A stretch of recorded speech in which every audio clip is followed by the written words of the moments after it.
You've entered void of rules, where chaos reigns and darkness consumes all. In this twisted realm where all laws have crumbled, only one rule remains, and those who break it are cast into eternal digital oblivion. The rule is simple. Subscribe. We're almost at 5,000 corrupted souls, but the void hungers for more. Our goal is 10,000 subscribers before this year bleeds into darkness.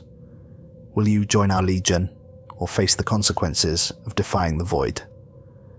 Now let's jump into today's story. The rain drummed against the windows of Murphy's diner like skeletal fingers, tapping out a funeral march. Nathan Hale sat in the corner booth, watching the October fog roll in from the Ohio River, while his untouched meal grew cold on the plate before him. The meatloaf had congealed into something that resembled roadkill, but he'd stopped tasting food properly somewhere around the turn of the 21st century. The diner existed in that liminal space between day and night, populated by the kind of people who had nowhere else to be at 11:30 on a Wednesday evening in Point Pleasant, West Virginia. Truckers hunched over coffee that had been brewing since the Clinton administration, their CB radios crackling with reports of highway accidents and weather delays that seemed to cluster around this particular stretch of Route 35. A few locals nursed hangovers and regrets, their faces lit by the sickly glow of a jukebox that only played songs about losing everything that ever mattered. The town itself carried a reputation that stretched far beyond its modest population. This was Mothman country, where the Silver Bridge had collapsed in 1967, and where people still reported sightings of impossible creatures with eyes like burning coals. What the locals didn't know was that Point Pleasant sat on a convergence point, a place where the barriers between dimensions grew thin during certain astronomical alignments. It wasn't coincidence that had brought Nathan here. It was necessity. Betty Morrison, the waitress who'd worked here since the Carter administration, kept shooting nervous glances at the military duffel bag beside Nathan's table. She'd been slinging hash and pouring coffee for 43 years, had seen every type of drifter and desperado that America's highways could produce. But something about this particular customer made her skin crawl in ways she couldn't articulate to her husband when she got home each night. The bag itself seemed to pulse with malevolent energy that affected everyone in the diner on a subconscious level. Conversations died whenever Nathan shifted in his seat, causing the contents to rattle against each other with sounds like cathedral bells cast from human bones. The canvas bulged with odd angles that hurt to look at directly, and every few minutes something inside would move with deliberate purpose, as if testing the strength of its confinement. Nathan's reflection in the Rain Street glass showed a man carved from hard experience and harder choices. Burn scars spiraled up his left arm in patterns that looked almost like cuneiform script, as if someone had used his flesh as parchment for messages written in a language of pain and fire. His hair held streaks of premature grey that caught the harsh fluorescent lighting like silver wire, and his eyes carried the accumulated weight of 3 centuries spent fighting things that officially didn't exist. The scars told their own story to anyone who knew how to read them. The twisted flesh on his left shoulder bore the marks of claws that had belonged to something that had ruled the Pacific Northwest when the region was nothing but primordial forest. The circular burn on his right forearm came from a creature that had tried to use the Great Chicago Fire as a distraction while it established a foothold in the industrial heart of America. Each mark was a battle won, a disaster averted, a victory that the world would never know about. The other customers gave him a wide berth without quite understanding why. There was something about Nathan that triggered primitive warnings in the back of the brain, the same instinct that had once told early humans to avoid certain caves or clearings where the shadows fell wrong, and the silence was too complete. He radiated controlled danger the way a loaded gun radiated potential violence. Quiet, disciplined, but absolutely lethal if the safety ever came off. Tom Brennan, The long-haul trucker holding court at the counter was regaling anyone who'd listen with his account of the Copper Mountain incident. Tom had been driving these routes for 32 years, had seen his share of mining accidents and industrial disasters, but what had happened up there 3 days ago defied every natural law he thought he understood. "Whole damn hillside just folded in on itself," he said, gesturing with a fork full of apple pie that had been sitting under heat lamps since the first Bush administration. 20 acres of old-growth forest, gone in maybe 30 seconds. Ground opened up like the earth was hungry, swallowed everything. Trees that were older than this country, the old ranger station, that abandoned mining equipment they never cleaned up from the 70s. Betty refilled his coffee with the practiced efficiency of someone who'd heard 1,000 tall tales from 1,000 different truckers. But Tom's story had details that made her uncomfortably aware of how thin the veneer of normalcy really was. "Insurance companies calling it a sinkhole," she said, though her tone suggested she wasn't entirely convinced by official explanations. "Insurance companies can call it whatever helps them sleep at night," Tom replied, lowering his voice as if speaking too loudly might summon whatever had caused the destruction. "But I know what I saw, Betty. That wasn't any natural sinkhole. The trees didn't just fall down. They got pulled down like something underneath was grabbing at them with invisible hands, and the sound it made when the ground gave way." He shook his head, unable to find words for what he'd witnessed. Ever hear a mountain scream? Because that's what it sounded like the earth itself was in agony, crying out as something tore its way up from the deep places where sunlight's never been.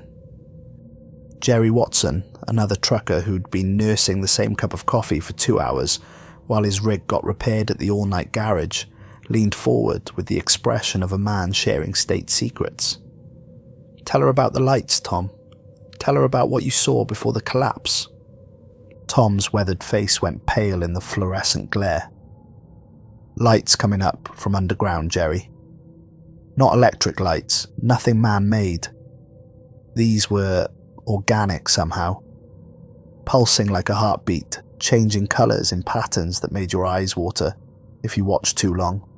And the heat, even from a quarter-mile away, I could feel warmth coming up through the soles of my boots." Nathan continued pushing the congealed meatloaf around his plate, but his attention was focused entirely on Tom's account. The trucker was getting most of the details wrong, as civilian witnesses always did, but he'd been close enough to see the aftermath of Nathan's most recent victory. 20 acres of West Virginia wilderness had indeed vanished overnight, along with everything that had been trying to claw its way up from the abandoned mine shafts beneath Copper Mountain. The mining company had sealed those shafts in 1943 for reasons that had nothing to do with geological instability and everything to do with what their excavation teams had found in the deepest tunnels. The official reports blamed unstable coal seams, but the reality was that they'd broken through into chambers that predated human civilization, spaces where things had been sleeping since the Mesozoic era ended with more than just an asteroid impact. "Tell them about the stranger," Jerry prompted, his voice dropping to a whisper that somehow carried more authority than a shout. "Tell them about the guy with the truck." Tom glanced around the diner, his gaze skipping over Nathan as if his subconscious mind was protecting him from making a connection that could prove psychologically devastating. "Well, now that you mention it, I did see a pickup truck parked up there earlier that day. Old Ford, maybe 70s vintage, looked like it had been through hell and back twice, then decided to take a scenic tour through purgatory." He paused, taking a sip of coffee that had gone cold while he'd been talking. Driver was loading something heavy into the truck bed, something wrapped in canvas that took considerable effort to lift. Military surplus tarp looked like, but stained with substances that didn't look like anything from this world. "What kind of something?" Betty asked, her professional curiosity overriding the growing sense of unease that had been building in her chest since Tom started his story. "Couldn't rightly say," Tom admitted. his voice taking on the careful tone of a man who'd seen things he didn't want to remember, but couldn't forget. But it was big, maybe 8 feet long, and heavy enough to make that old truck suspension creak. Like a ship in a storm, and the smell. He wrinkled his nose at the memory, an expression of revulsion that seemed to age him 10 years, in as many seconds, like sulfur mixed with something that had been dead for a very long time. Not regular dead, mind you. Dead in ways that don't happen in nature, if you catch my meaning. Nathan had to suppress a smile at that description. The skull he'd extracted from the Copper Mountain mine complex had indeed been sulphurous and ancient, belonging to something that had been sleeping in the abandoned tunnels, since the Truman administration had classified the area as a geological hazard zone. The thing had been approximately 30 feet long when alive, with a jaw structure that could have bitten a locomotive in half, and digestive systems designed to process metals and minerals rather than organic matter. He picked up the abandoned newspaper from the adjacent table, scanning headlines that told only the sanitized version of recent events. Each story was a carefully crafted lie designed to explain away catastrophes that couldn't be explained within the comfortable parameters of normal human understanding. Structural engineers baffled by bridge stress fractures. The Silver Bridge collapse in 1967 had been attributed to a single failed eye-bar in the chain suspension system, but Nathan remembered the thing with wings like torn sailcloth that had tried to use the bridge as an anchor point between dimensions. The official investigation had never found the claw marks on the steel superstructure, or if they had, those findings had been classified beyond public access and buried in vaults beneath the Pentagon. Seismic activity increases along eastern seaboard. The earthquake swarms were being blamed on fracking operations and natural geological processes, but Nathan knew they were caused by things stirring in deep places, testing the strength of barriers that had contained them since the last ice age ended, with suspicious abruptness. Scientists investigate unusual weather patterns in Pacific Northwest. The atmospheric disturbances were being attributed to climate change and El Niño oscillations, but the real cause was entities attempting to modify local atmospheric conditions to better suit their physiological requirements. Nathan's first trophy skull still bore scorch marks from the weapons he'd used to bring down the Silver Bridge creature, weapons that had been forged in fires that burned hotter than any earthly flame. That had been the beginning of his collection, though he hadn't understood the significance at the time. He'd thought it was an isolated incident, a single breach that could be sealed and forgotten. 3 centuries of accumulated experience had taught him otherwise. The old kings were patient beyond human comprehension, and they were coordinated in ways that suggested a level of strategic planning that spanned geological epochs. They never stopped testing the boundaries between their realm and the world of daylight and democracy, probing for weaknesses with the persistence of water finding cracks in stone. The bell above the diner door chimed like a funeral dirge, causing every conversation to pause mid-sentence, as if someone had thrown a master switch for the entire establishment. The sound wasn't entirely mechanical. It carried harmonics that suggested vast spaces and architecture that followed non-Euclidean principles, as if the simple brass bell had briefly resonated with frequencies from dimensions where different laws of physics applied. A woman stepped inside, shaking rain from auburn hair that caught the harsh fluorescent lighting like spun copper, heated to the point of combustion. Dr. Evelyn Cross looked exactly like her faculty photo from Georgetown University's Department of Historical Studies. The picture Nathan had memorized after she'd started asking questions about him in Salem, Gettysburg, and a dozen other places he'd rather forget. She was younger than he'd expected, maybe 47, with the kind of academic composure that came from years of dealing with skeptical colleagues and stubborn research funding committees who preferred their history sanitized and their mysteries solved with footnotes rather than fieldwork, but there were shadows under her eyes that spoke of sleepless nights spent staring at evidence that shouldn't exist, and her hands shook slightly as she clutched a leather satchel that seemed far too heavy for its apparent size. The other customers watched her with the mild curiosity that small-town diners reserved for obvious outsiders. Her wool coat was expensive enough to represent a month's salary for most of the people present. Her shoes were completely impractical for West Virginia weather, and everything about her screamed university professor, slumming it in flyover country for reasons that probably involved government grants and academic publishing requirements. What they couldn't know was that she'd spent the last 3 years following paper trails that led through some of the darkest chapters in American history, connecting dots that formed pictures no sane person would want to believe. Her research had taken her through archives in Washington that officially didn't exist, through survivor testimonies that had been classified for national security reasons, through medical records of people who had encountered things that challenged every assumption about the nature of reality itself. She approached Nathan's table with the deliberate stride of someone who had rehearsed this moment through 100 different scenarios, each one ending with either vindication or complete psychological breakdown.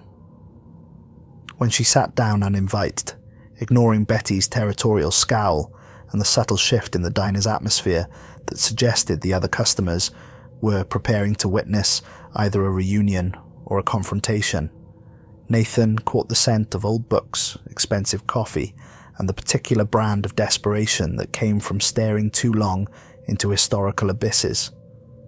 "Nathan Hale," she said, her voice steady, despite the obvious tension in her shoulders and the way her free hand kept fidgeting with the strap of her satchel. "Not related to the Revolutionary War patriot, I assume, given that he was executed in 1776, and you appear to be very much alive in 2025.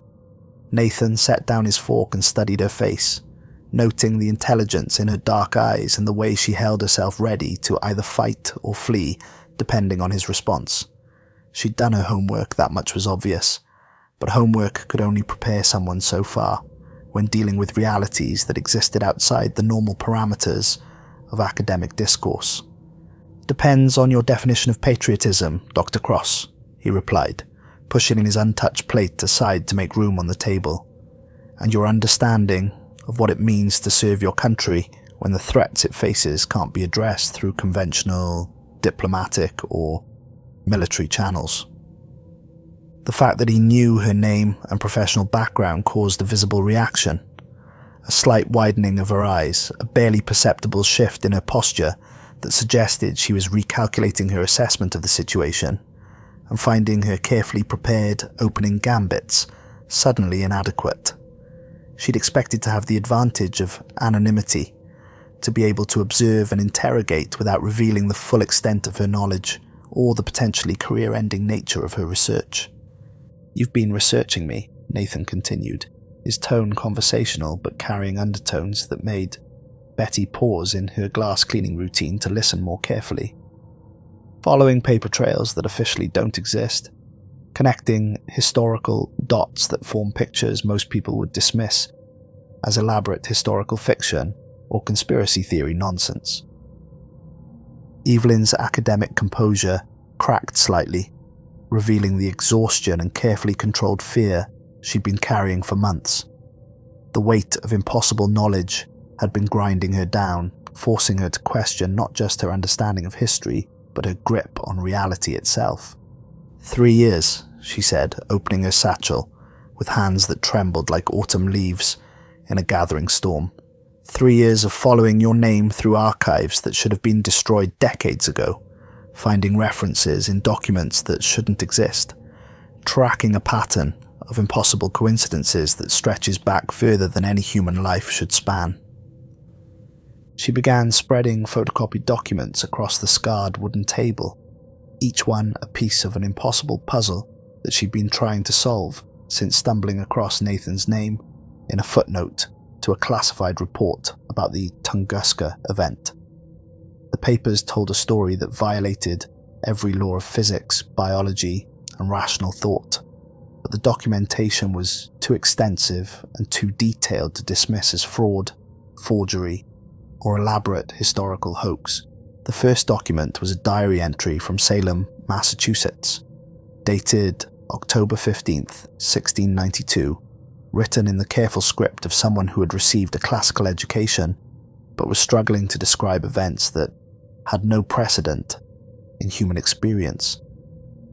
Nathan Hale came to us today with dire warnings of demons in the forest beyond Gallows Hill. The man bears scars like Holy Scripture, written in flesh that has been burned and healed and burned again, and he speaks of battles fought in spaces between heartbeats, in moments that exist outside the normal flow of temporal progression. He carries weapons that were not forged by any Christian smith, tools that seem to drink in light and warmth, and trophies that belong to no earthly beast I have ever encountered in scripture or natural philosophy. The townsfolk fear him almost as much as they fear the dark things he hunts, but I've seen his work in the woods, and I know we are safer for his presence among us. The second document was a Union Army field report from Gettysburg, Pennsylvania, dated July 3rd, 1863, written in the clipped professional prose of a military officer trying to describe the indescribable. Private Nathan Hale eliminated unknown hostile entities at Devil's Den during night action preceding dawn assault on Confederate positions. Subject demonstrated capabilities far exceeding normal human parameters, utilizing weapons of unknown origin to neutralize targets that conventional firearms could not affect. Recommend immediate commendation despite concerning enthusiasm for trophy collection and apparent lack of surprise at encountering non-human adversaries. Note: subject's enlistment papers appear to be fraudulent, but his effectiveness against anomalous threats supersedes administrative concerns regarding proper documentation. The third document was a CIA memorandum from Los Alamos, New Mexico, dated March 18th, 1962, written in the deliberately obscure language that government agencies used when discussing matters that officially didn't exist. Agent Nathan Hale successfully contained the underground facility breach with extreme prejudice, all hostile entities eliminated, civilian population protected, cover story implemented through cooperation with local media outlets. Subject continues to demonstrate capabilities that suggest either extensive biological modification or non-human origin, but psychological evaluations indicate stable mental state and unwavering commitment to mission parameters. Recommend indefinite retention despite growing questions about subject's true nature and extended operational history without apparent aging or degradation of physical capabilities. Each document was signed with Nathan's distinctive signature, complete with the peculiar flourish on his crossed T's that had remained consistent across 3 centuries of impossible history. The handwriting of the scribes, clerks, and officials who had recorded his deeds varied wildly according to the educational standards and penmanship styles of their respective eras, but Nathan's own signature was as unchanging as a fingerprint or a DNA sequence. Death tolls that should have reached millions, somehow limited to thousands, Evelyn continued, her academic composure cracking like ice under the pressure of spring thaw. The Great Chicago Fire, the Krakatoa eruption, the 1906 San Francisco earthquake, the Mount Pelée disaster, the Tunguska event, the 1918 influenza pandemic. Every major catastrophe in recorded history has anomalous elements that don't fit the official explanations, discrepancies that get dismissed as clerical errors, or historical inaccuracies when they're actually evidence of intervention by forces that human science has no adequate framework to understand. She spread out additional documents, newspaper clippings, medical reports, survivor testimonies that had been classified for national security reasons, photographs that showed destruction patterns inconsistent with natural disasters or conventional weapons.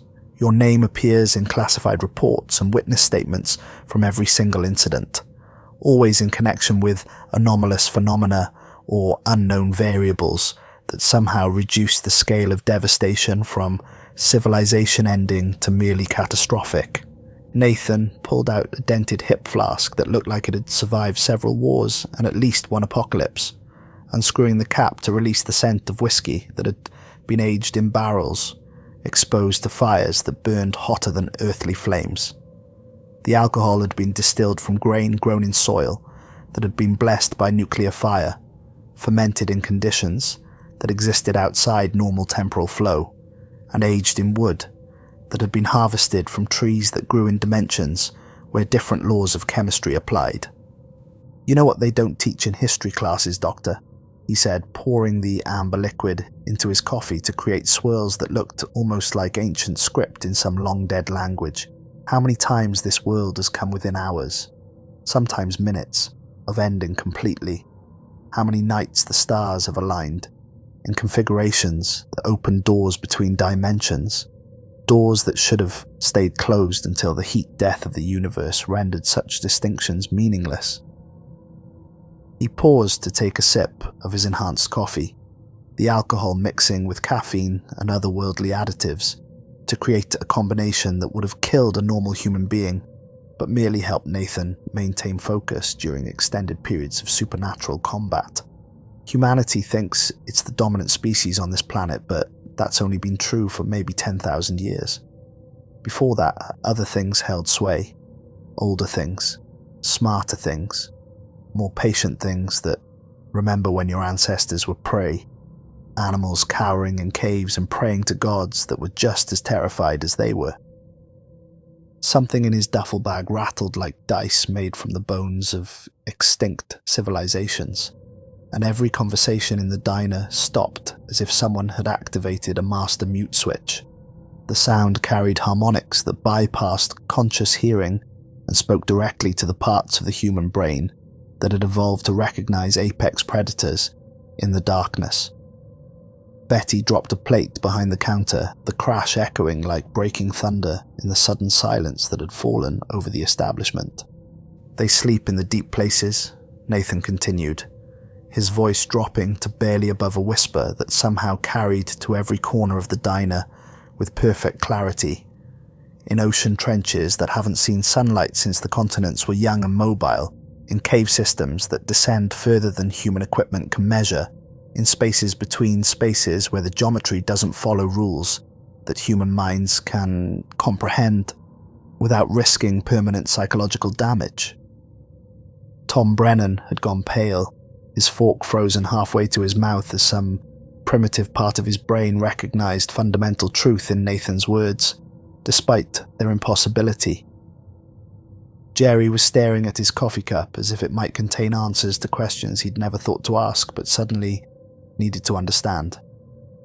Even Betty had stopped pretending to clean glasses, her attention focused entirely on the conversation taking place in the corner booth that had somehow become the center of the diner's reality.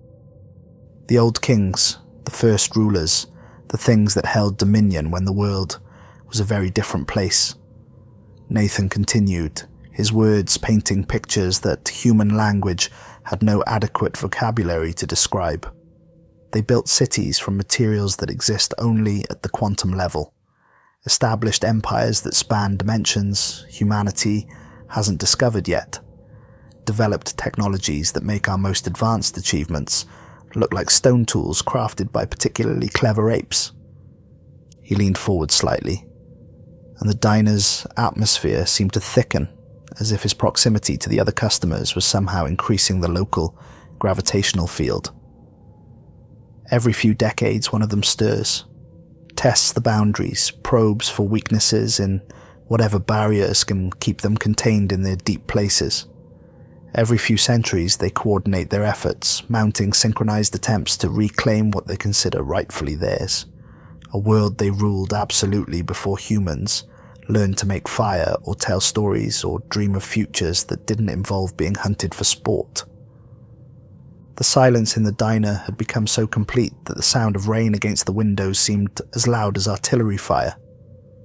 Even the jukebox had gone quiet, its mechanical system somehow affected by whatever forces Nathan's presence had awakened in the small space of Murphy's diner.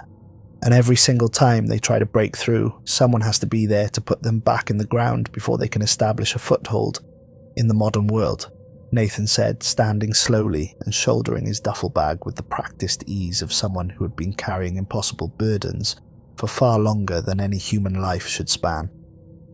The weight of the bag caused the diner's floorboards to creak ominously, as if the building itself was struggling to support whatever trophies Nathan had collected from his most recent battles. The canvas seemed to pulse with its own internal rhythm, like a heart beating in time with forces that operated according to astronomical rather than biological cycles. "You've done your research, Dr. Cross," he said, already walking toward the door, with a gait that suggested controlled violence held in check by iron will and centuries of practice. "You know what comes next. You know what's stirring in the deep places right now.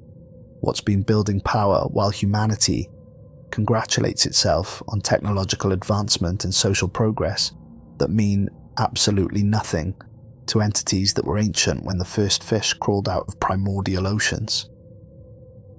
He paused at the door, his hand resting on the tarnished brass handle that had been polished smooth by decades of use by people who had no idea how close their world had come to ending on multiple occasions. "The question is whether you have the intellectual courage to see this through to its inevitable conclusion, or if you'd rather go back to your comfortable office and pretend that monsters are just metaphors for human psychological dysfunction and historical trauma." Evelyn stared at the impossible evidence scattered before her. Centuries of carefully maintained lies, disasters explained away with scientific terminology that obscured more than it revealed, heroic actions attributed to others or dismissed as folklore and urban legend. She'd spent 3 years building this case, following leads that had taken her through archives in Washington and Salem, through survivor testimonies that had been classified for national security reasons, through medical records of people who had encountered things that officially didn't exist, but had left physical and psychological scars that persisted for decades. "What exactly are you asking me to do?" she said, her voice barely above a whisper that somehow carried more authority than a shout. Nathan turned the door handle, and the bell above chimed again with those same impossible harmonics that suggested vast spaces and architecture that followed principles human geometry had never discovered. Rain swept into the diner, carrying scents of ozone and something else, something organic and ancient that made everyone present think of deep caves and forgotten burial grounds where things that had never been human waited with infinite patience for conditions to become favourable for their return. "Bear witness, Doctor," Nathan said over his shoulder as wind that felt too warm for October swirled around him like a living thing. "Someone should know the real history of this world, even if they can never tell anyone what they've learned without being dismissed as delusional or suffering from academic burnout. Someone should document the battles that keep civilization intact, even if those records will never see the light of peer-reviewed publication or scholarly discourse." He stepped out into the storm, and through the rain-streaked windows the diner's occupants could see him walking toward an old Ford pickup that looked like it had been through several wars and at least one localized apocalypse. The truck's paint job was a patchwork of primer and rust, but its engine turned over with a sound like grinding continental plates, and its headlights cut through the darkness with a brightness that seemed to push back shadows that were deeper and more substantial than they had any right to be. "There's something stirring in the old Cold War facilities," Nathan called back through the wind, his voice carrying impossible distances despite the storm. "Something that's been sleeping since the Eisenhower administration, dreaming of the day when it could finish what it started before government bureaucrats decided that some research was too dangerous to continue even in the interest of national security." As the truck's engine reached full power, the sound seemed to resonate with frequencies that made the diner's windows vibrate in their frames and caused the fluorescent lights to flicker in patterns that almost looked like Morse code signals from somewhere far away. If you want answers, Dr. Cross, meet me at the Monongahela National Forest tomorrow at sunset. GPS coordinates are in your research files. You've been tracking that facility for 2 years without realizing what you were really looking for, or why certain documents kept leading you back to the same geographical location. He climbed into the truck and its headlights swept across the diner's parking lot with illumination that revealed details human eyes weren't designed to process. For just a moment, the light caught something in the forest beyond the highway. Shapes that moved with intelligence but followed no evolutionary logic that earthly biology could explain. The truck disappeared into the West Virginia night, leaving behind tire tracks that seemed to glow with their own internal phosphorescence, and an absence that felt heavier than Nathan's presence had been. The sound of its engine continued to echo long after it should have faded beyond audible range, as if the noise was reverberating through dimensions where sound travelled according to different physical laws. As normal conversation slowly resumed in the diner, everyone present seemed to avoid discussing what they had just witnessed. Tom Brennan paid his bill in complete silence and left without finishing his pie, walking out into the rain with the careful movements of someone who had suddenly become aware of how many shadows surrounded him and how little he actually knew about what might be hiding in them.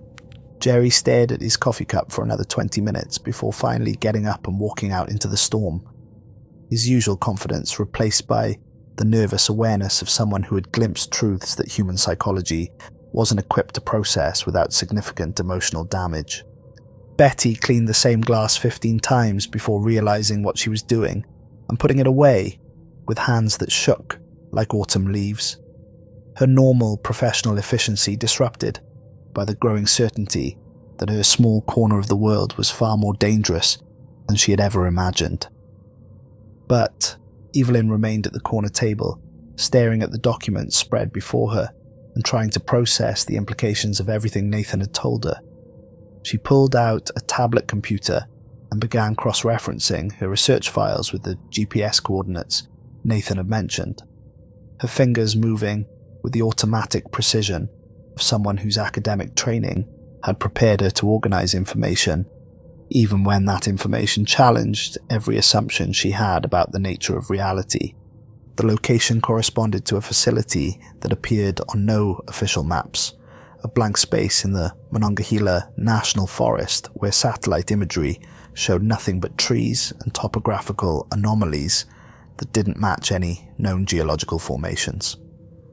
Her research had led her to fragmentary references to something called Project Cerberus, a Cold War-era program that had been classified beyond even presidential oversight and had apparently been terminated abruptly in 1977 for reasons that no declassified document had ever adequately explained. The few files she'd been able to obtain through Freedom of Information Act requests had been so heavily redacted as to be nearly meaningless, but they mentioned deep earth monitoring and geological anomaly containment and personnel losses due to unknown environmental factors. The terminology was bureaucratic and deliberately obscure, but it suggested research into phenomena that human science had no adequate framework to understand or contain.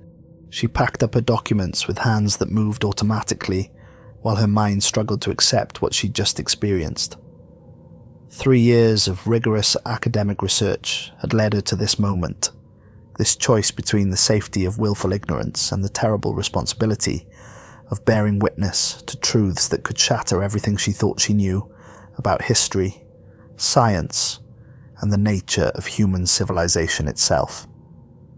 As she walked out to her rental car, Evelyn caught sight of something that made her blood freeze in her veins, and her academic skepticism crumble like paper in fire.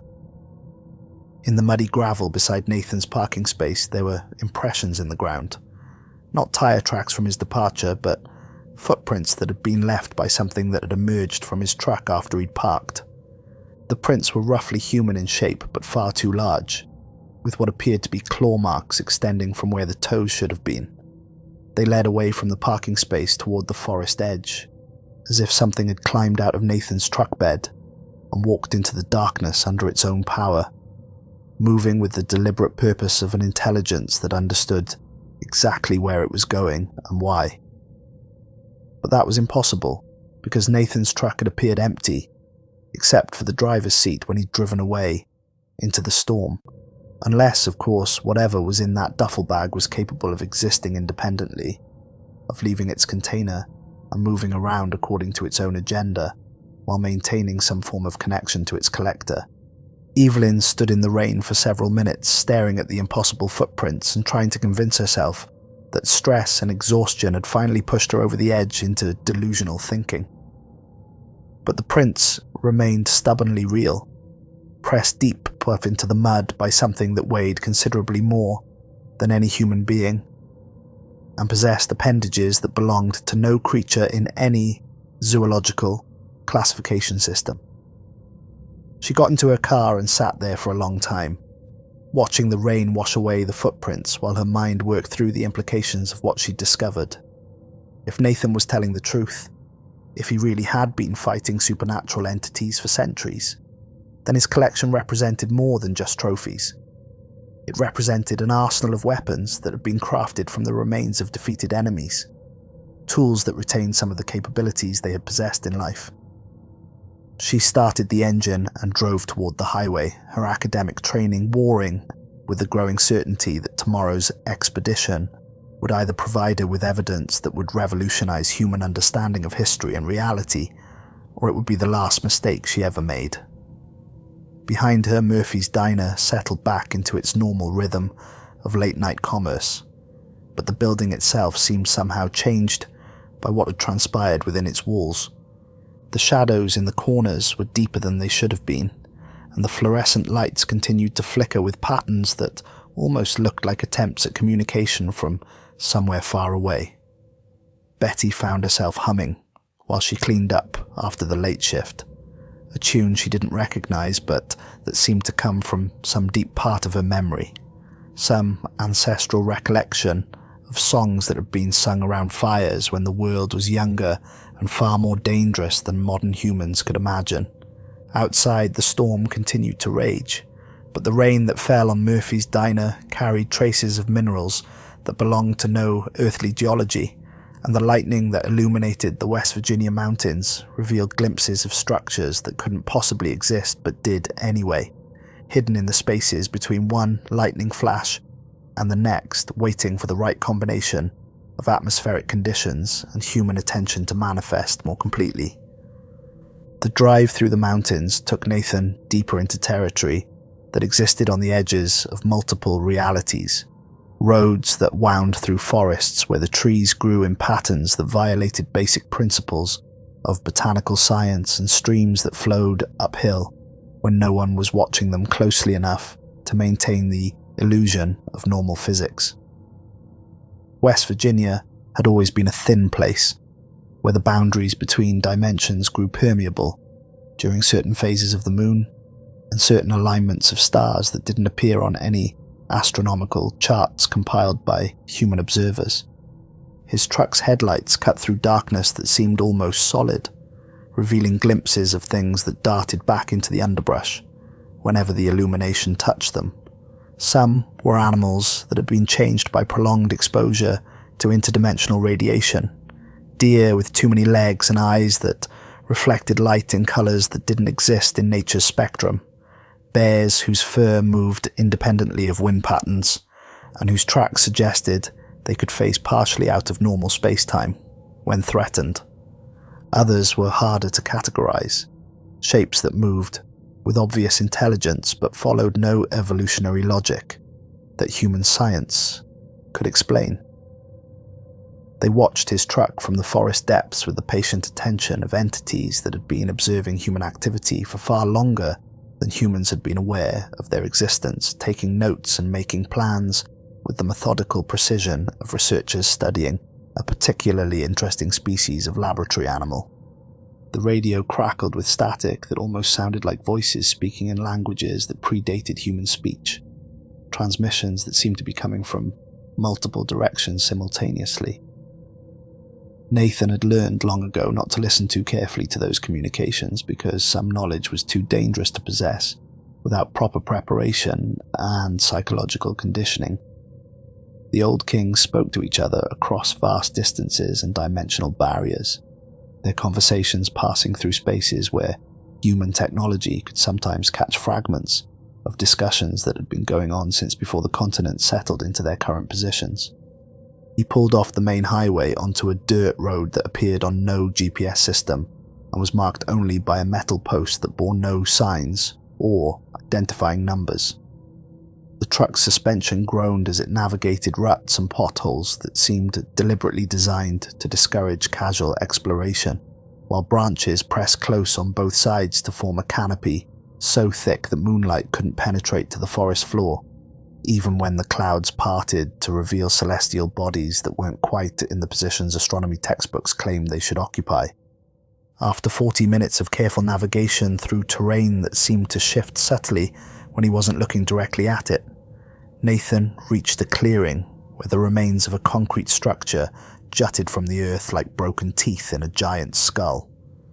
The facility that had once stood here had been officially decommissioned in 1977, but the truth was more complex than the sanitized reports suggested.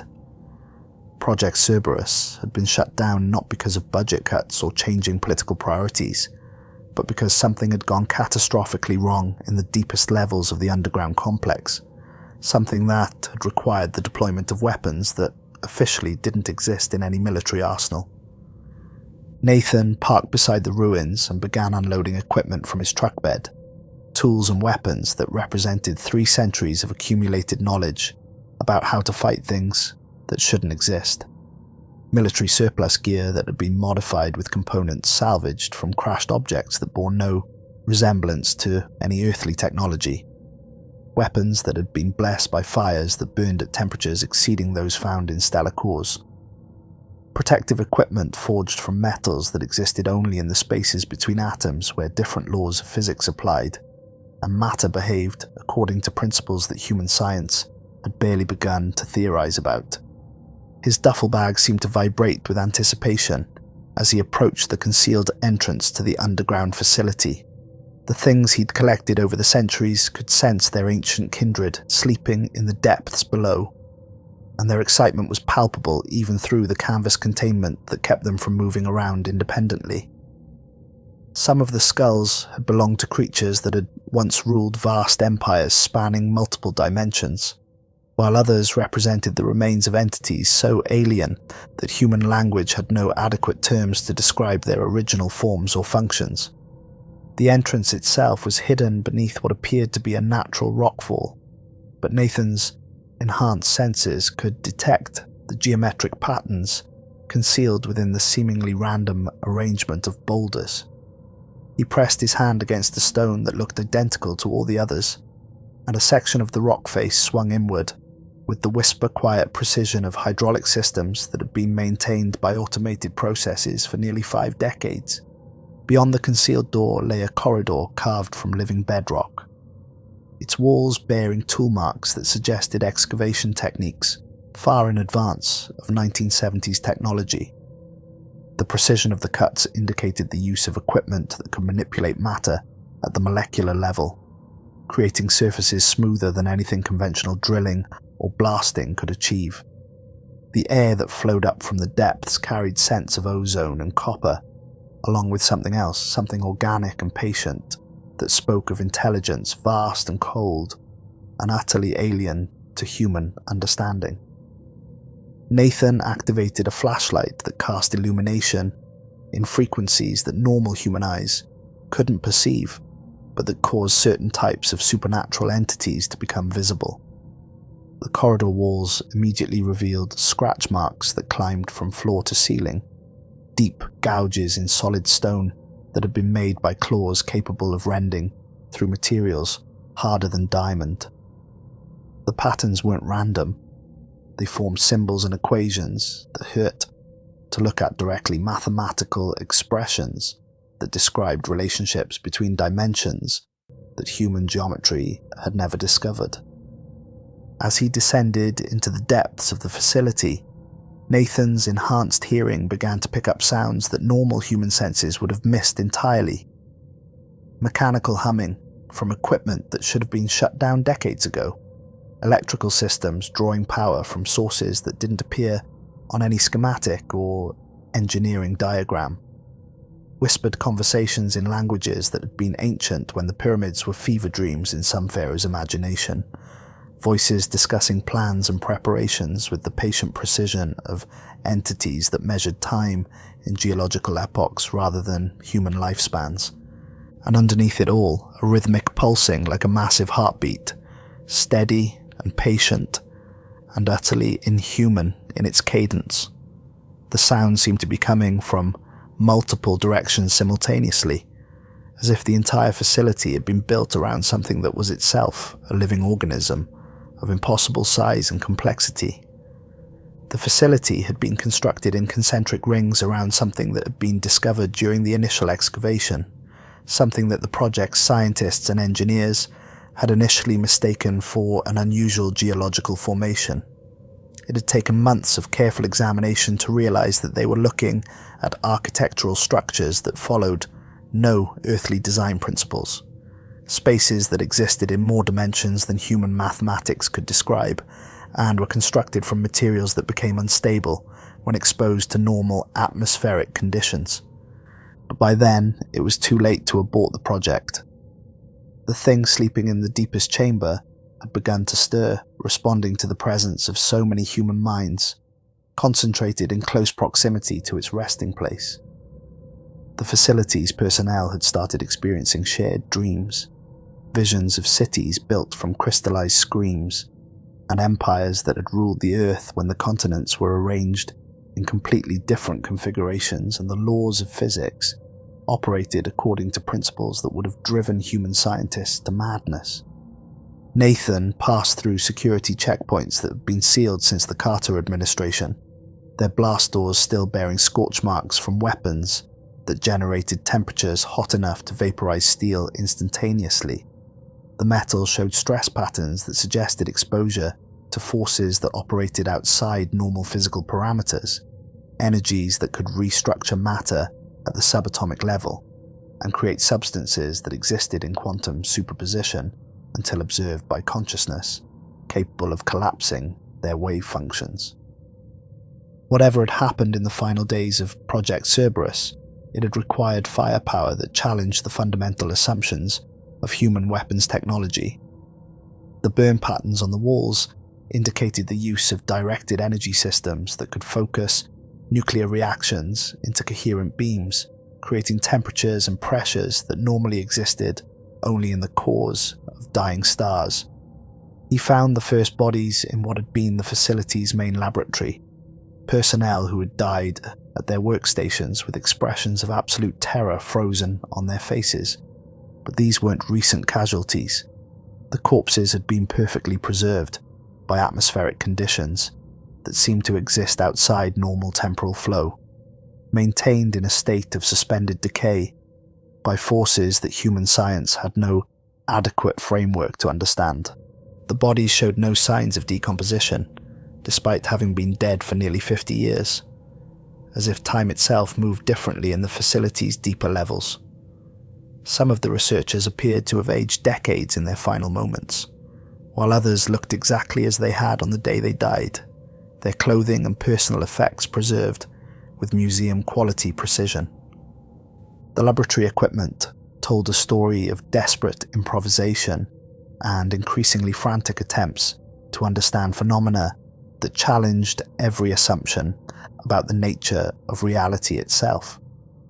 Standard scientific instruments had been modified with components that belonged to no earthly technology, crystals that glowed with their own internal light, metals that remained cold to the touch despite generating electromagnetic fields strong enough to disrupt electronic equipment from hundreds of feet away.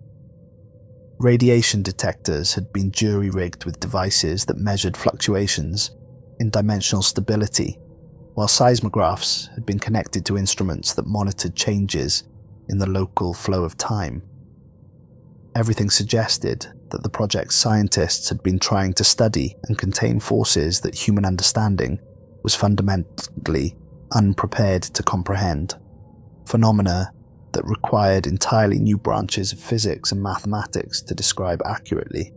But it was in the climate-controlled storage facility that Nathan found the real treasure, a comprehensive archive of the project's findings, preserved in conditions that had somehow remained stable, despite the official shutdown of the entire complex. Hours upon hours of audio and video documentation, recorded by personnel who had been trying to document their discoveries, even as those discoveries drove them steadily towards psychological breakdown. Dr. Margaret Sterling, the project's chief scientist, appeared in dozens of recordings, her initial confidence and scientific optimism gradually giving way to mounting horror as she and her team realized the true scope of what they were dealing with. In early recordings, she spoke with the crisp professionalism of someone accustomed to peer review and academic discourse, describing their findings in terminology that assumed the existence of rational explanations for apparently irrational phenomena. Day 43 of deep excavation procedures, her voice emerged from speakers that crackled with decades of accumulated dust and electromagnetic interference. We've achieved a depth of 800 feet below surface level and encountered what appears to be artificial structures of unknown origin. The architecture doesn't conform to any known building techniques, and preliminary materials analysis suggests construction elements that don't match any compounds in the standard periodic table. Her voice remained steady and scientifically detached, even as she described discoveries that should have sent any rational researcher running for the nearest exit. Day 57. The structures appear to extend much deeper than our current excavation equipment can measure effectively. Ground-penetrating radar is providing readings that suggest vast hollow spaces, possibly natural cavern systems that have been extensively modified by intelligence of unknown origin and purpose. She paused in that early recording, and Nathan could hear the sound of equipment operating in the background, machinery that hummed with frequencies that seemed to bypass the ears and resonate directly in the bones and teeth. The construction techniques become progressively more sophisticated the deeper our excavation proceeds, as if the original builders became way more skilled and knowledgeable with each successive level of construction. We're documenting building methods that appear to violate several fundamental principles of structural engineering. But it was the later recordings that revealed the true horror of what the project had inadvertently awakened. Day 78, Dr. Sterling's voice had acquired a tremor that suggested she was fighting to maintain her scientific objectivity in the face of phenomena that challenged her fundamental understanding of reality. Personnel are reporting shared dreams, collective visions of cities and architectural spaces that couldn't possibly exist according to any known principles of physics or geometry. The structures in these dreams match what we're discovering in the lower excavation levels, but the scale is vastly larger than what our physical exploration has revealed. She cleared her throat, a sound that carried undertones of barely controlled fear. Dr. Morrison believes we're dealing with some form of psychological contamination, possibly caused by exposure to unusual electromagnetic fields or atmospheric pressure differentials. But I'm beginning to suspect that what we're experiencing isn't contamination at all. It's communication, attempts at contact by intelligence that operates according to principles we don't yet understand. The recordings became increasingly frantic and disjointed as the project's personnel realized they had awakened something that had been sleeping for geological periods, something that viewed their presence not as an intrusion but as an opportunity to resume activities that had been interrupted by planetary catastrophes in the distant past. Day 91, Dr. Sterling's professional composure was beginning to crack, her voice carrying stress patterns that suggested prolonged sleep deprivation and psychological pressure that was approaching the breaking point. The lower excavation levels are showing signs of autonomous activity, that we cannot explain through any conventional scientific framework. Equipment that we never activated is running independent power consumption tests. Lighting systems are activating in sections where no personnel have been present for weeks. She paused, and in the background Nathan could hear sounds that human language had no adequate terms to describe. Mechanical noises that seemed organic, electronic signals that carried patterns suggesting attempted communication, vibrations that felt like massive machinery operating according to principles that human engineering had never discovered. The acoustic phenomena are becoming more frequent and more complex, Dr. Sterling continued, her scientific training warring with growing terror as she struggled to maintain objective documentation procedures. We're recording vocalizations that suggest communication between entities of unknown origin and capabilities. Frequency analysis indicates high levels of organization and intelligence, but the linguistic patterns don't match any known communication systems in human cultural history. Nathan fast-forwarded through hours of increasingly desperate documentation, watching as the project's scientific methodology gradually broke down under the pressure of discoveries that challenged everything the researchers thought they knew about the nature of reality itself. Equipment failures became commonplace but not random malfunctions, targeted breakdowns that suggested sabotage by intelligence that understood human technology better than the humans who had designed and built it. Personnel began disappearing, not through accidents or conventional workplace hazards, but through encounters with phenomena that left behind only empty clothing and electromagnetic disturbances that lingered in the affected areas for days afterward. The remaining staff reported seeing colleagues who had supposedly vanished, but these individuals exhibited behavioral patterns and knowledge that suggested they were no longer entirely human. The final recording was dated December 13th, 1976, just hours before the facility's official emergency shutdown and permanent classification as a geological hazard zone. Dr. Sterling appeared on screen for the last time, her professional composure completely shattered. She was speaking rapidly, almost frantically, as alarm systems blared in the background and emergency lighting cast everything in the hellish red illumination that typically preceded catastrophic facility failures. "Final log entry, Project Cerberus," she said, her voice barely audible above the chaos of automated warning systems and evacuation procedures. "The containment protocols have failed completely, and we can no longer maintain the illusion that we're dealing with natural phenomena or conventional scientific challenges. The entities in the lower excavation levels are no longer dormant. They're actively working to expand their sphere of influence and establish permanent presence in our dimensional framework." She paused, listening to sounds from elsewhere, in the facility that Nathan recognized as the distinctive roars of entities breaking free from dimensional constraints and manifesting in normal space-time. The acoustic signature suggested creatures of enormous size and power, beings that had been compressed into states of dimensional hibernation and were now expanding back to their original configurations. "We've lost contact with 3 entire research teams, and the survivors are reporting encounters with beings that appear human, but exhibit capabilities far beyond normal biological parameters," Dr. Sterling continued, her academic training finally giving way to pure survival instinct. "The automated defense systems have been compromised, not damaged or destroyed, but somehow reprogrammed to serve purposes we never intended when we designed them." The sound of explosions echoed through the facility's corridors, but not the random destruction of conventional weapons. These detonations followed precise patterns that suggested deliberate demolition work, as if something was methodically removing structural barriers that had been preventing its access to the facility's upper levels. "We've initiated the nuclear option," Dr. Sterling said, her voice dropping to barely above a whisper.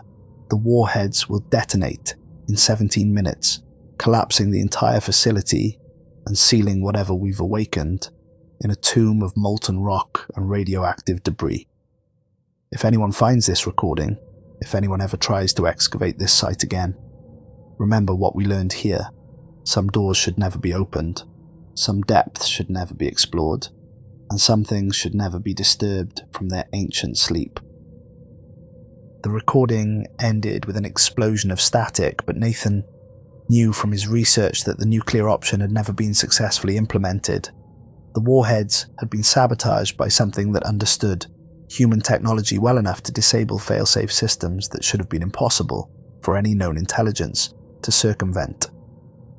Whatever had awakened in the facility's deepest levels had survived the attempted sterilization and had been building strength and influence for nearly 5 decades. Nathan checked his watch and realized the dawn was still hours away, leaving him time to explore the facility's middle levels before Dr. Cross arrived for their appointment. He needed to assess what they would be dealing with when they descended to confront whatever was stirring in the deepest chambers, to understand the scope of the threat and develop strategies for containing or eliminating it before it could establish a permanent foothold in the modern world.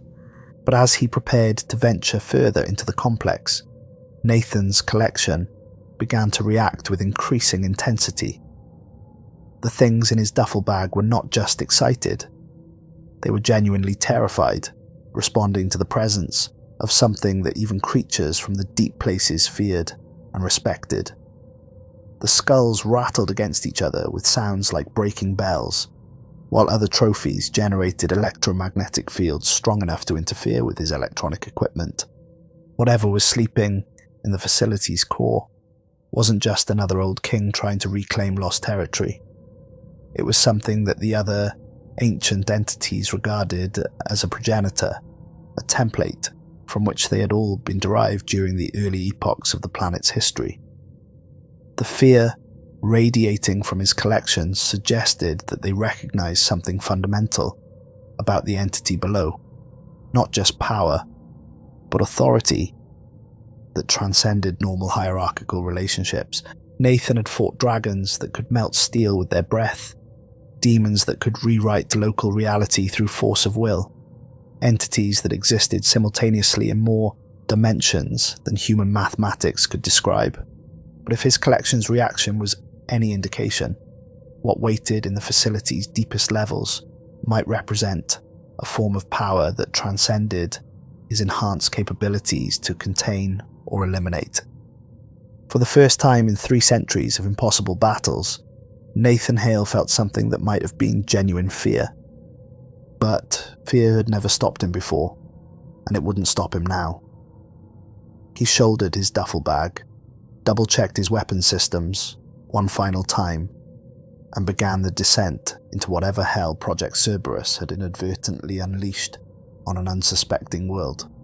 Behind him, automated systems that had been dormant for decades began activating throughout the facility, as if his presence had triggered protocols that had been waiting nearly 50 years for the right individual to arrive. Lights came on in sections that hadn't seen illumination since the Nixon administration.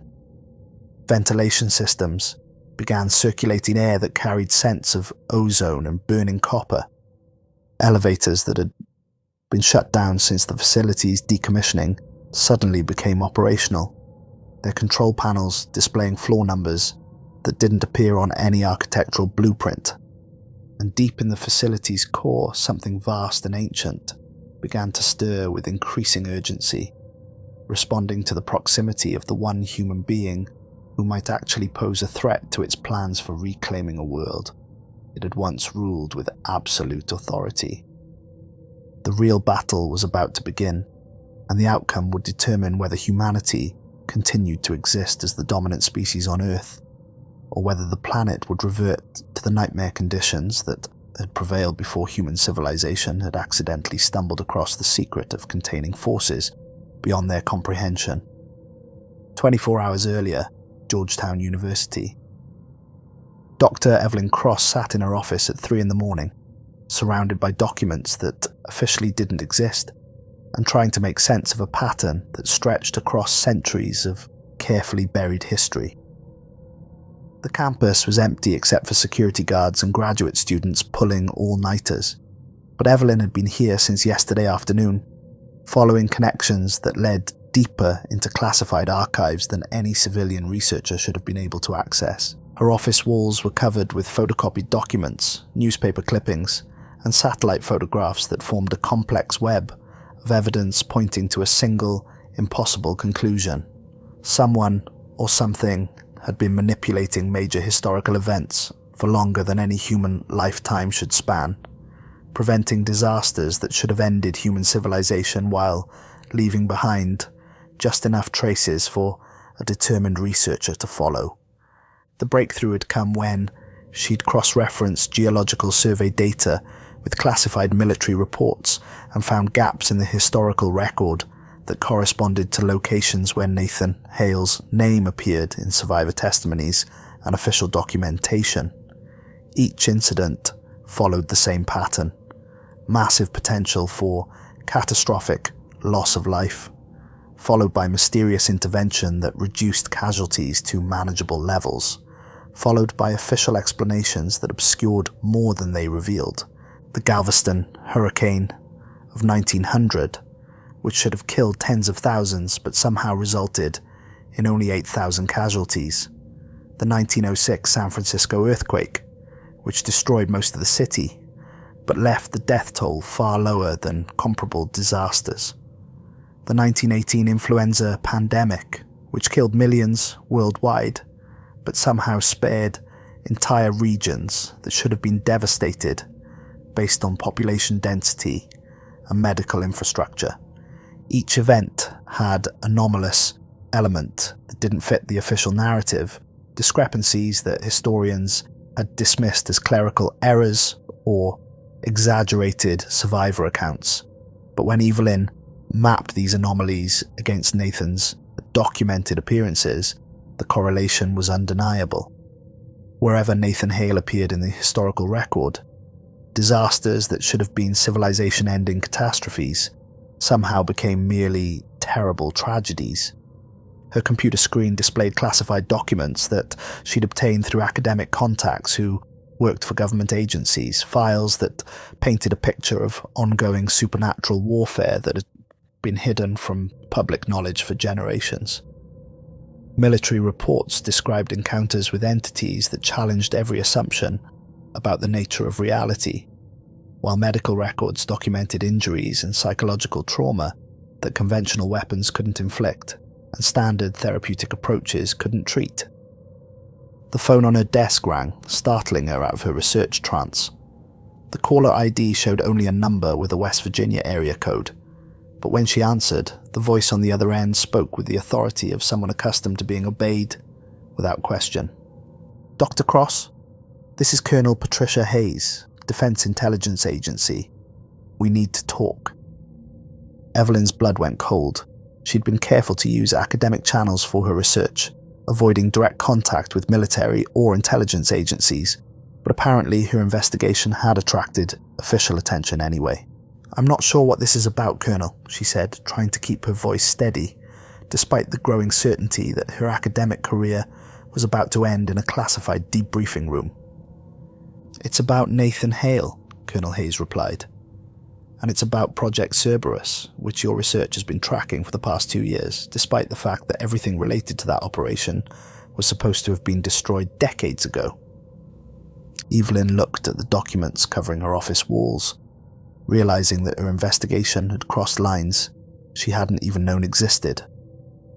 "I'm conducting legitimate historical research using publicly available sources and Freedom of Information Act requests." "Dr. Cross, the sources you're using haven't been publicly available since the Carter administration, and some of them were never supposed to be available at all." Colonel Hayes' voice carried undertones that suggested this conversation was being recorded and would be analysed by people with security clearances far above Evelyn's academic access level. "We've been monitoring your research because Nathan Hale is not just a historical figure. He's an active asset whose work is vital to national security interests that extend far beyond conventional military concerns.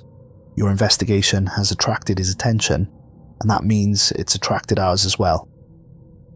Evelyn felt the ground shifting beneath her feet as she realised that her academic research had stumbled into areas of genuine government secrecy. "What exactly are you telling me, Colonel?"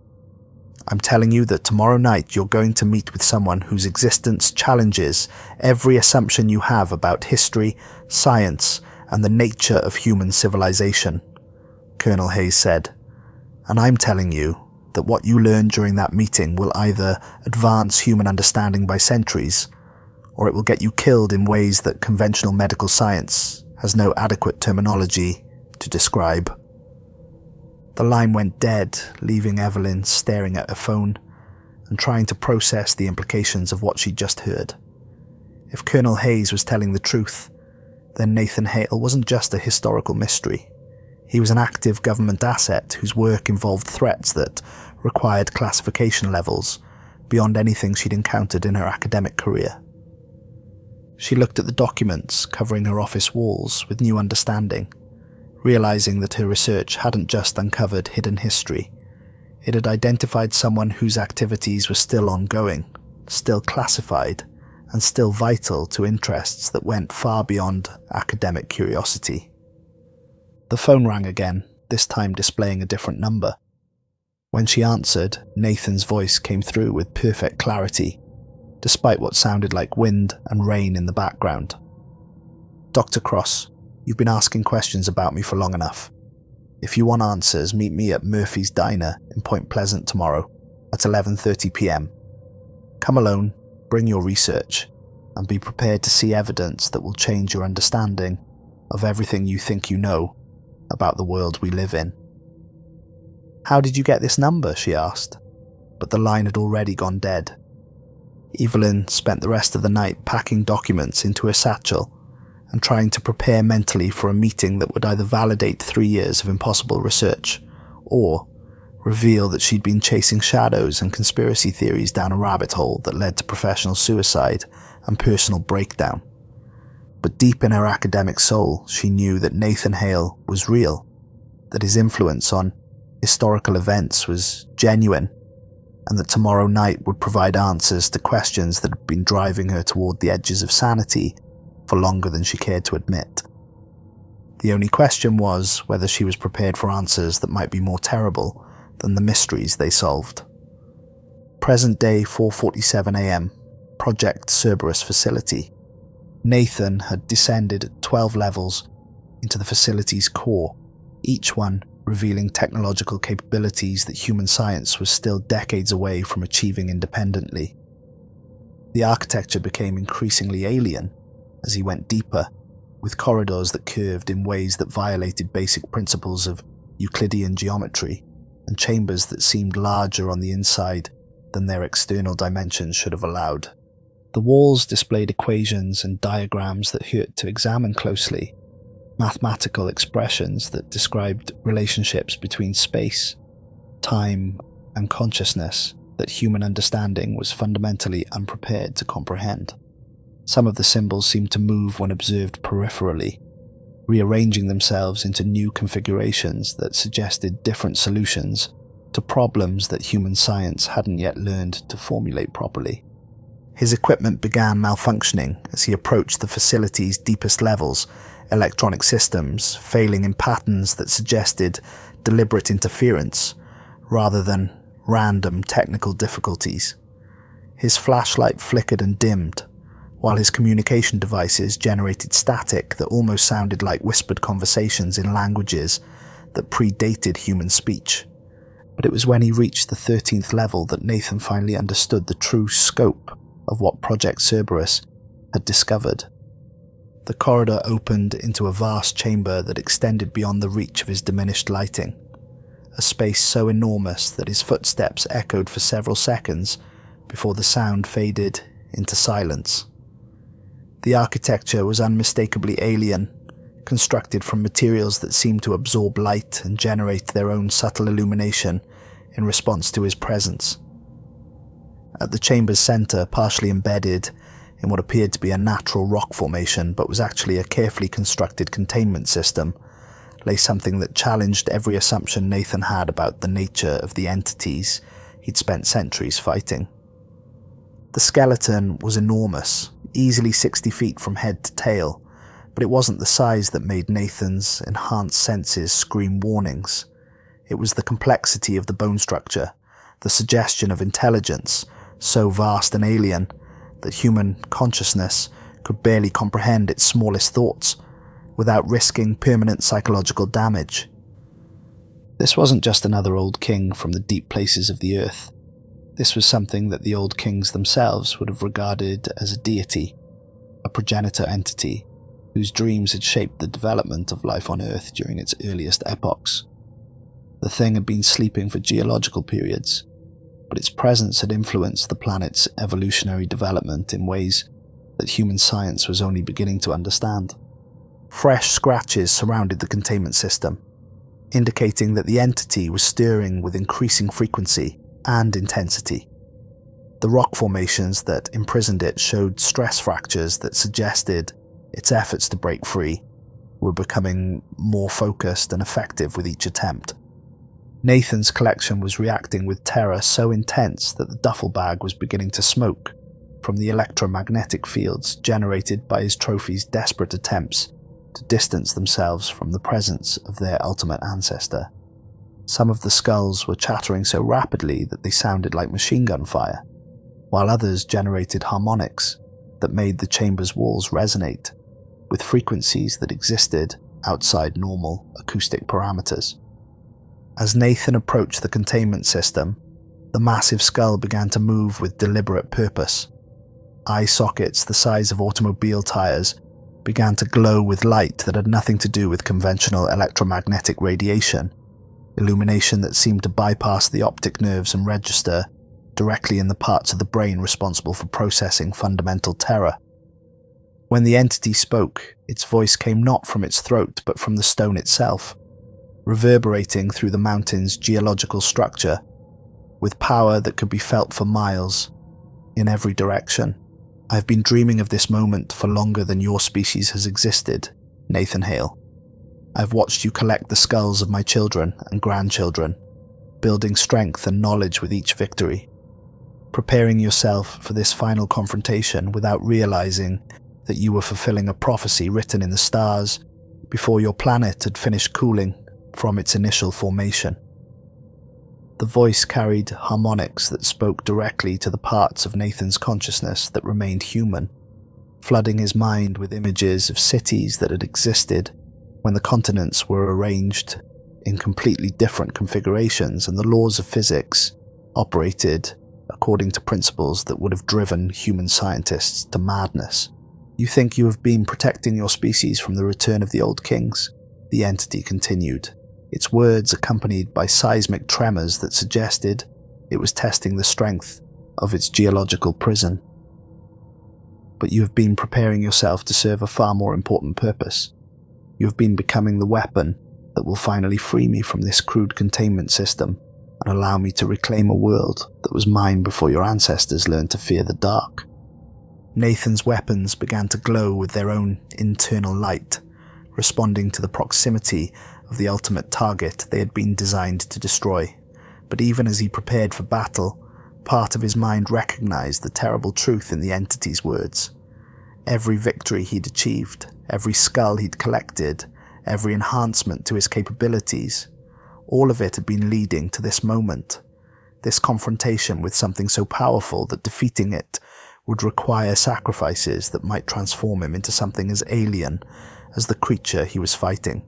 "You cannot destroy me," the entity said, its amusement generating harmonics that caused the chamber's walls to develop new stress fractures. "I am the template from which all life on this planet was derived. I am the dream that shapes reality, the thought that gives form to matter, the will that imposes order on chaos.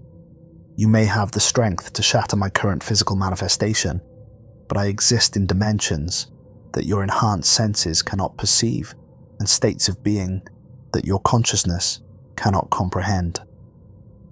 The battle that followed would determine the fate of human civilization, but it would also test whether Nathan Hale could retain enough of his humanity to be trusted with the power that victory would require him to wield, in the depths of a facility that officially didn't exist, in chambers carved from living stone by intelligence that predated human understanding. The final war between humanity and its predecessors was about to begin. And somewhere far above, Dr. Evelyn Cross was driving through the West Virginia mountains towards an appointment that would make her the sole witness to events that would reshape her understanding of everything she thought she knew about the nature of reality itself. The real story was just beginning.